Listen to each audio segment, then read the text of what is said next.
According to a new investigation that has appeared, it appears that Yasser Arafat may have in fact been murdered.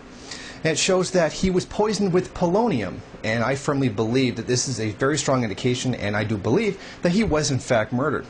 Now, when he did die, there were many guesses as to why he actually did. Some had said cancer, some said cirrhosis of the liver, and some even suggested that it might have been HIV. Now, Al Jazeera did an investigation on that and found that at the time of Arafat's death, he was actually quite healthy. Now, tests revealed polonium in Arafat's personal belongings. They were sent to the Institut de Radiophysique in Lausanne, Switzerland, and they were tested along with some of his bodily fluids that were taken at the time. Now, the test shows that it did have polonium in it. Now, this is what the people who were doing the test actually said. I can confirm to you that we measured an unexplained elevated amount of unsupported polonium-210 in the belongings of Mr. Arafat that contained stains of biological fluids.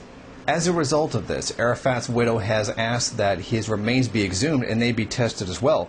If there is polonium in his remains, then it would be 100% conclusive evidence that he was in fact poisoned and that he was therefore murdered. Now, some of Arafat's symptoms around the time that he died were actually quite similar.